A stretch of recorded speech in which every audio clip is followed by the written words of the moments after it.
ఈ కార్యక్రమాన్ని మీకు సమర్పిస్తున్నవారు నాగార్జున సిమెంట్ వారి విశిష్ట డ్యామ్ గుడ్ సిమెంట్.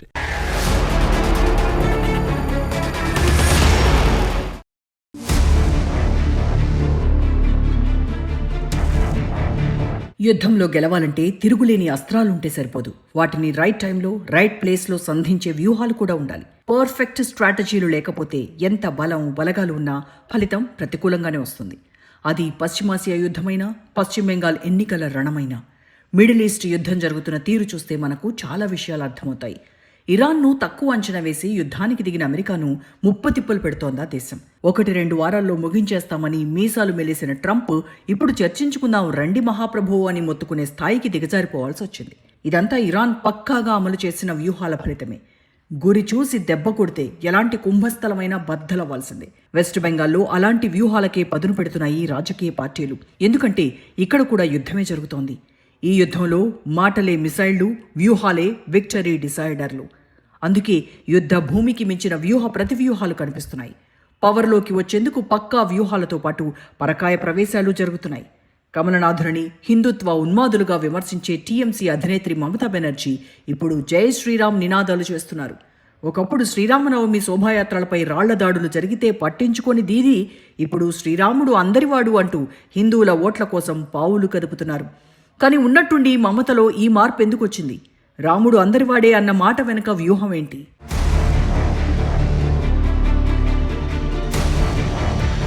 బెంగాల్లో దీదీకి తిరుగులేదు. మైనారిటీల ఓటు బ్యాంక్ భద్రంగా ఉన్నంత వరకు ఆమెను ఆపేవారే లేరు. గత 3 పర్యాయాల్లో ఇదే జరిగింది. కానీ ఎల్లకాలం ఇదే జరుగుతుందనుకుంటే అంతకు మించిన మూర్ఖత్వం ఏదీ ఉండదు. మారుతున్న కాలాన్ని బట్టి పొలిటికల్ ఈక్వేషన్స్ కూడా మారిపోతాయి. ప్రస్తుతం అదే జరుగుతోంది. బెంగాల్ ఓటర్లలో దాదాపు 30% మంది ముస్లింలే. అక్కడి పార్టీల తలరాతరు మార్చగలిగే శక్తిగా ముస్లింలు ఎదిగారు. ముఖ్యంగా తృణమూల్కు మొదట్నుంచి ముస్లింలు అండగా ఉంటూ వస్తున్నారు.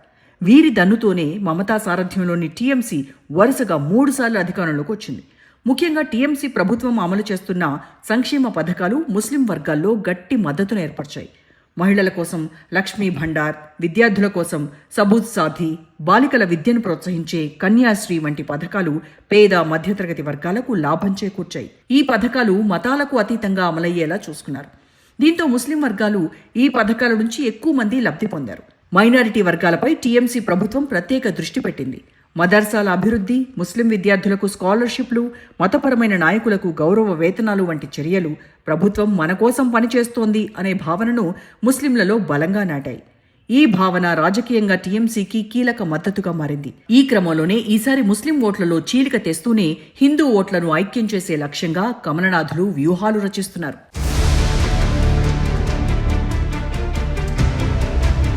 గడిచిన 10 ఏళ్లుగా ప్రధాన పోరు బీజేపీ టీఎంసీల మధ్యే నెలకొంది. బీజేపీని హిందువుల పార్టీగా విమర్శిస్తూ ముస్లిం వర్గాలను తన వైపు తిప్పుకోవడంలో టీఎంసీ సక్సెస్ అయింది.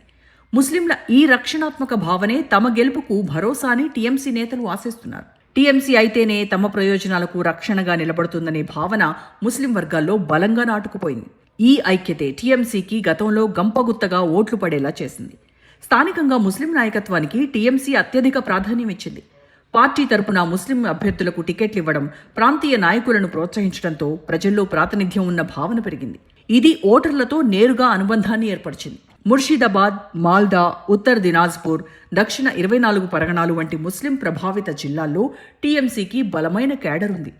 గ్రామస్థాయి నుంచి బూత్ స్థాయి వరకు పార్టీ వ్యవస్థ చురుగ్గా పనిచేస్తోంది. ఎన్నికల సమయంలో ముస్లిం ఓటును సమీకరించడంలో ఇవన్నీ కీలకంగా మారాయి. ప్రతిపక్ష పార్టీల బలహీనత టీఎంసీకి అనుకూలంగా మారింది. ఒకప్పుడు కాంగ్రెస్, లెఫ్ట్ పార్టీలకు ఓ కింద ముస్లిం ఓటు బ్యాంక్ ఉండేది.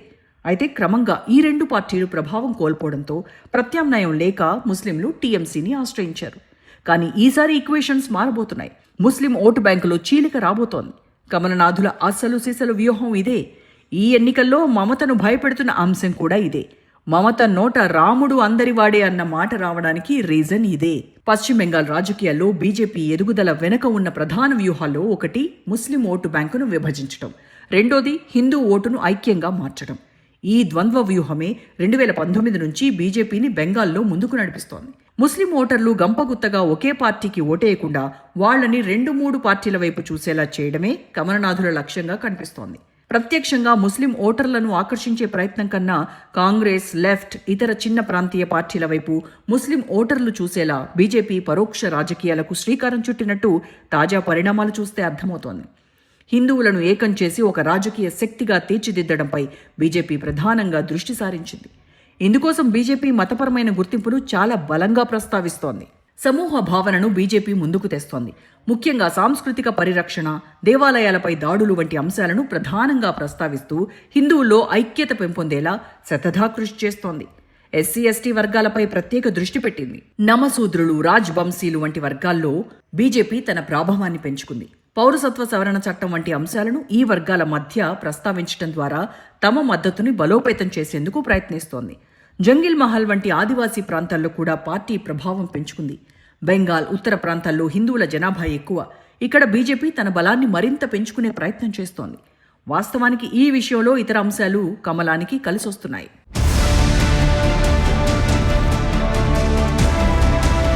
తృణమూల్ కాంగ్రెస్ కు చెందిన ఎమ్మెల్యే హుమాయూన్ కబీర్ చర్యలు రాష్ట్ర రాజకీయాల్లో కొత్త చర్చకు దారితీశాయి. బాబ్రీ మసీద్ నమూనాలో మసీదు కడతా అంటూ ఆయన మొదలుపెట్టిన రాజకీయాలు తీవ్ర అలజడిని రేపుతున్నాయి. కబీర్తో ముస్లిం ఓటు చీలిపోయే అవకాశం లేకపోలేదు. కబీర్తో ఎంఐఎం అధినేత అసదుద్దీన్ ఓవైసీ కలిసిపోవడంతో సుమారు 10-15% వరకు ఓటు చీలిపోయే ఆస్కారం ఉంది. ఈ చీలిక నేరుగా తృణమూల్ కాంగ్రెస్ ముస్లిం ఓటు బ్యాంకుకు గండి కొడుతుంది. వీరిద్దరూ కలిసి 140 స్థానాల్లో పోటీలో ఉంటారన్న అంచనాలు టీఎంసీని కంగారు పెడుతున్నాయి. ముర్షిదాబాద్, మాల్దా వంటి ముస్లిం మెజారిటీ జిల్లాలో హుమాయూన్ కబీర్ ప్రభావం అత్యధికంగా ఉండే అవకాశం ఉంది. ఒకవైపు ముస్లిం ఓట్లు చీలిపోయి మరోవైపు హిందూ ఓట్లు బీజేపీ వైపు కేంద్రీకృతమైతే టీఎంసీ 148 సీట్ల మ్యాజిక్ ఫిగర్ను అందుకోవడం కష్టమవుతుంది. పశ్చిమ బెంగాల్లోని అనేక స్థానాల్లో గెలుపు మార్జిన్ 5,000 నుండి 10,000 లోపే ఉంటుంది. ఓవైసీ కబీర్ కూటమి 15,000 ఓట్లు సాధించినా అక్కడ టీఎంసీ ఓడిపోయి బీజేపీ గెలిచే అవకాశం ఉంటుంది. కాస్త వివరంగా చెప్పాలంటే బీహార్ రాజకీయాల్లో జరిగిందే ఇక్కడ రిపీట్ అవ్వడానికి అవకాశాలున్నాయి. బీహార్లో అసదుద్దీన్ ఓవైసీ నేతృత్వంలోని ఎంఐఎం సీమాంచల్ ప్రాంతంలో ముస్లిం ఓటును చీల్చి ప్రాంతీయ రాజకీయ సమీకరణలను ప్రభావితం చేసింది. ఆర్జేడీ ఓటమికి పరోక్షంగా కారణమైంది. బెంగాల్లో కబీర్ కారణంగా ముస్లిం ఓటు చీలితే టీఎంసీ విజయావకాశాలు తగ్గి బీజేపీ అధికార పీఠానికి చేరువయ్యే అవకాశాలు మెండుగా ఉన్నాయి. ఎప్పుడూ కమలనాథులను హిందుత్వ ఉన్మాదులుగా విమర్శించే మమత నోట శ్రీరాముడు అందరివాడు అనే మాటలు వినిపించడానికి అస్సలు కారణం ఇదే. బెంగాల్ రాజకీయాల్లో దక్షిణ బెంగాల్ ప్రాంతం ఎప్పుడూ ఒక పవర్ హౌస్ లాంటిదే.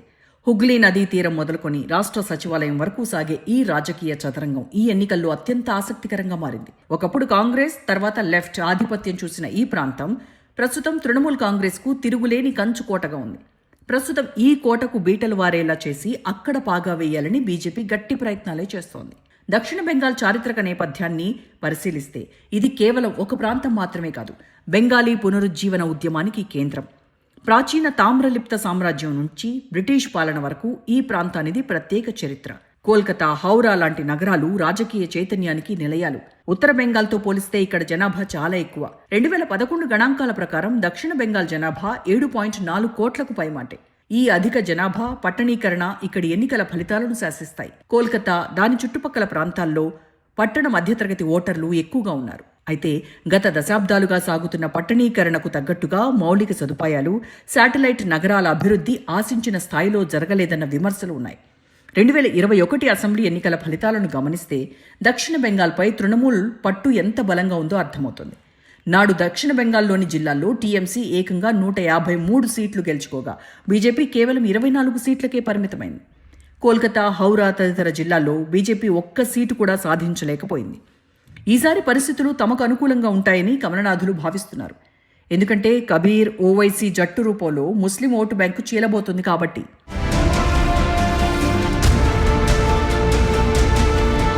వాస్తవానికి ముస్లిం ఓట్ల చీలికే కాదు, కమలనాథులు మరో వర్గాన్ని టార్గెట్ చేస్తున్నారు. పశ్చిమ రార్ ప్రాంతంలోని పురూలియా, బాంకురా, జార్గ్రామ్ వంటి జిల్లాల్లో గిరిజన జనాభా అధికం. ఇక్కడ బీజేపీ తన పట్టును పెంచుకోవడానికి తీవ్రంగా శ్రమిస్తోంది. అర్జున్ ముండా వంటి జాతీయ స్థాయి గిరిజన నేతలను ఇక్కడ రంగంలోకి దించింది.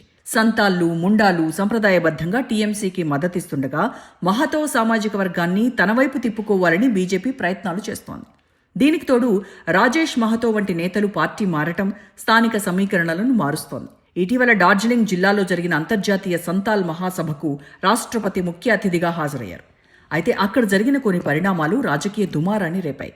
మొదటగా నిర్ణయించిన పెద్ద వేదికను కాదని మమతా ప్రభుత్వం చివరి నిమిషంలో చిన్న వేదికకు మార్చడంపై రాష్ట్రపతి స్వయంగా అసహనం వ్యక్తం చేశారు. సంతాల్ ప్రజలు రావడానికి వీల్లేని దూర ప్రాంతానికి వేదికను మార్చడంపై ఆమె నేను కూడా బెంగాల్ కుమార్తెనే, ఎందుకు ఇలా చేశారని ప్రశ్నించారు. రాష్ట్రపతి పర్యటనలో ముఖ్యమంత్రి కానీ రాష్ట్ర మంత్రులు కానీ హాజరు కాకపోవడాన్ని బీజేపీ ఒక ప్రధాన అస్త్రంగా మార్చుకుంది. రార్ ప్రాంతంలోని సంతాల్, ముండా గిరిజనులు ద్రౌపది ముర్మును తమ వర్గానికి చెందిన అత్యున్నత నేతగా ఒక గౌరవ చిహ్నంగా భావిస్తారు. రాష్ట్రపతికి జరిగిన అవమానం కేవలం ఒక వ్యక్తికి జరిగింది కాదు, ఇది మొత్తం ఆదివాసీ సమాజానికి జరిగిన అవమానమని బీజేపీ ప్రచారం విరుచుకుపడింది. ఈ వ్యవహారం గిరిజన ఓటర్లను టీఎంసీకి దూరం చేసి బీజేపీకి చేరువ చేసే అవకాశాలు లేకపోలేదు. ఇక్కడే మమత హిందుత్వ ఎజెండాను తలకెత్తుకున్నారు. బీజేపీ ముస్లిం ఓట్లను చీల్చే వ్యూహాలకు పదును పెడుతుంటే మమతా బెనర్జీ హిందువుల ఓట్లు కొల్లగొట్టే వ్యూహాలకు పదును పెడుతున్నారు. తమ ప్రభుత్వం అన్ని మతాల సంక్షేమానికి పాటుపడుతుందని, మతం ప్రాతిపదికగా సంక్షేమ పథకాల కేటాయింపులో ఎలాంటి వివక్ష చూపడం లేదని, తాను మానవత్వం, సోదర భావాన్ని నమ్ముతానని ఇటీవల మమత ఒక సభలో చెప్పుకొచ్చారు. రాముడు ఏ ఒక్క రాజకీయ పార్టీకి చెందినవాడు కాదని, అతను అందరివాడని ఆమె శ్రీరామనవమి సందర్భంగా వ్యాఖ్యానించారు. మమతా బెనర్జీ నుంచి ఇటువంటి వ్యాఖ్యలు అరుదుగానే వినిపిస్తాయి. ఈ వ్యాఖ్యల వెనుక ఒక బలమైన కారణం ఉంది. ఎన్నికల ముంగిట శ్రీరామనవమి రావడం, బీజేపీ నేత సువేందు అధికారి మమత అడ్డా అయిన భవానీపూర్లో శ్రీరామనవమి ఊరేగింపుకు నేతృత్వం వహించడమే మమత రాముడు అందరివాడు వ్యాఖ్యలకు కారణం. మమతా బెనర్జీ హిందుత్వవాది కాదు, కానీ హిందూ ఓటర్ల మద్దతు లేకుండా తాను గెలవలేను అన్న సంగతి ఆమెకు తెలుసు. ఫలితంగా హిందువులను ప్రసన్నం చేసుకునేందుకు బెంగాల్ శైవ శాక్త సంప్రదాయాలను ప్రోత్సహిస్తున్నారు. అందులో భాగంగా దుర్గా అంజన్ ప్రాజెక్ట్, జగన్నాథ్ ధామ్, బంగ్లామాత టెంపుల్, మహాకాల్ టెంపుల్, గంగాసాగర్ మేళా లాంటి టెంపుల్ ప్రాజెక్టులు చేపట్టారు. అంతేకాకుండా దుర్గా పూజా మండపాల కేటాయింపును పెంచారు. గత ఏడాది ఆమె దుర్గా పూజా కమిటీలకు ఇచ్చే ఆర్థిక సహాయాన్ని 85,000 నుంచి 110,000కు పెంచారు.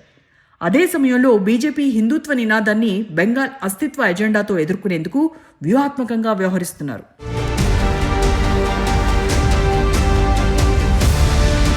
బీజేపీ నాయకులను బెంగాల్ వ్యతిరేకులుగా చిత్రీకరించేందుకు, జై శ్రీరామ్ నినాదాలను ధీటుగా ఎదుర్కొనేందుకు మమతా బెనర్జీ జై బంగ్లా, జై దుర్గా నినాదాలను అందుకున్నారు. అంతేకాకుండా బీజేపీ పాలిత రాష్ట్రాల్లో ఉంటున్న బెంగాలీ వలసదారులపై జరుగుతున్న దౌర్జన్యాలను ఆమె ప్రధానంగా ప్రస్తావిస్తూ కమలనాథులు బెంగాలీలను ద్వేషించే వారిగా చిత్రీకరించేందుకు ప్రయత్నిస్తున్నారు.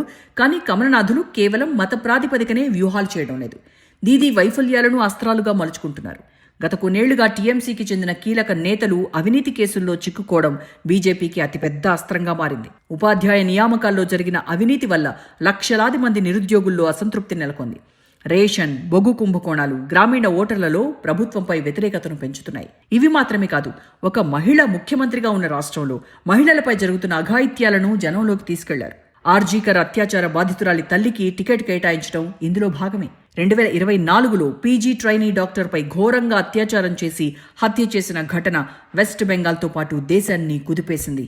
ప్రస్తుతం బాధితురాలి తల్లి రత్నా దేబ్నాథ్ను బీజేపీ పాణిహతి నియోజకవర్గం నుంచి బరిలోకి దింపుతోంది.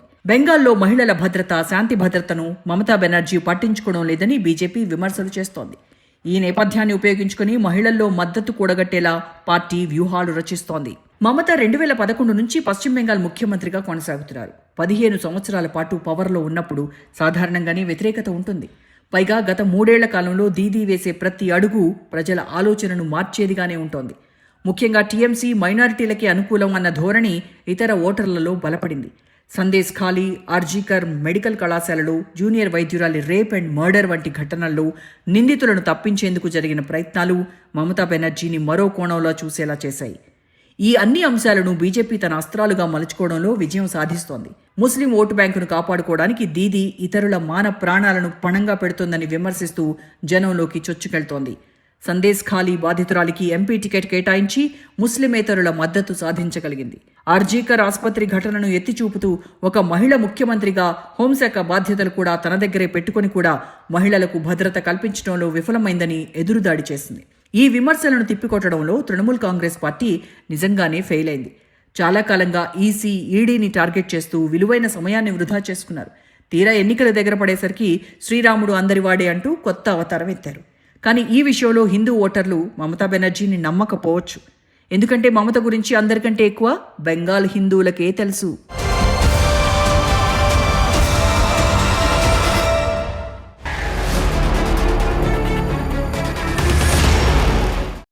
ఈ కార్యక్రమాన్ని మీకు సమర్పిస్తున్నవారు నాగార్జున సిమెంట్ వారి విశిష్ట డ్యామ్ గుడ్ సిమెంట్.